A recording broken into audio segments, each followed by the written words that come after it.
এখন আমি আছি সাগর পাড়ে পতেঙ্গা সমুদ্র সৈকতে। আজকে আমার প্ল্যান হচ্ছে আমি এখানেই ইফতার করব। তো এখানে শুধু আমি না, এরকম অনেক মানুষ আছে এখানে ইফতার করে, সাগরের পাড়ে বসে ইফতার করে।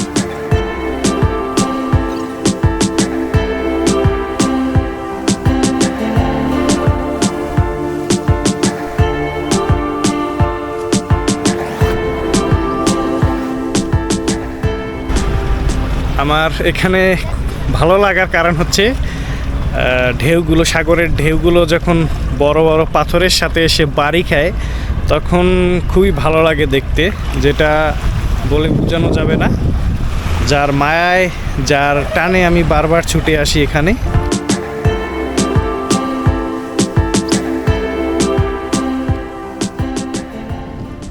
এখানে আরও ইন্টারেস্টিং একটা বিষয় আছে, ছোট বাচ্চাদের জন্য ঘোড়ায় চড়ার ব্যবস্থা আছে।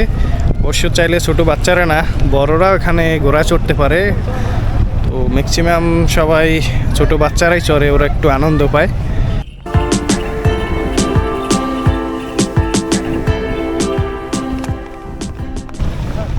গধূলি বেলা যখন সূর্যাস্ত যায়, এই দৃশ্যটা জাস্ট অসাধারণ।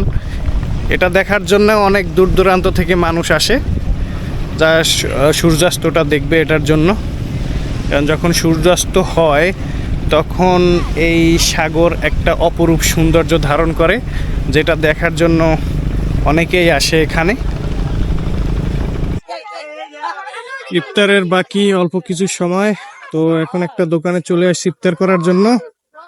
এই যে মামার দোকান, এটা হচ্ছে ভান্ডারি জাল বিতান নাকি মামা? ভান্ডারি জাল বিতান। এখানে মাঝে মাঝে আসি, তো আজকে এখান থেকে ইফতার করব। মামা কি কি আছে ইফতার করার জন্য? জন্য বায়ুনি আছে, পেঁয়াজু আছে, আলুসব আছে, সোনা আছে। বর্তমানে আজকে জন্য মোটামুটি এগুলাই আছে। আর মুড়ির বিষ আছে, এগুলা দিয়ে কোনো মতে। আচ্ছা আচ্ছা।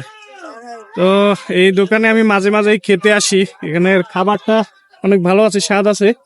তো মামা একটু সবাই বলেন যাতে আপনার দোকানে যাতে সবাই আসে।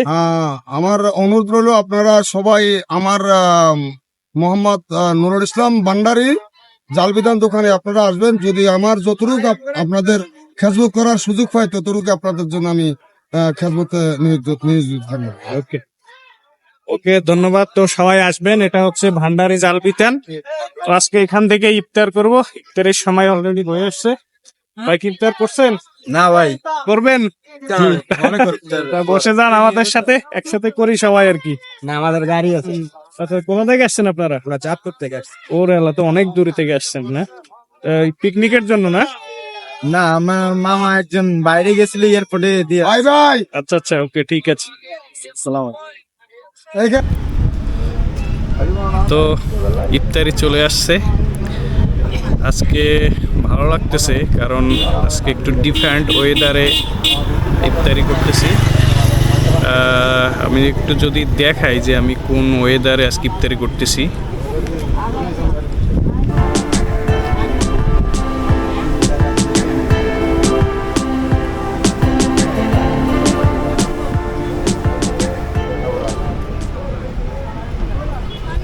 এই পরিবেশে ইফতারি করার মজাই অন্যরকম।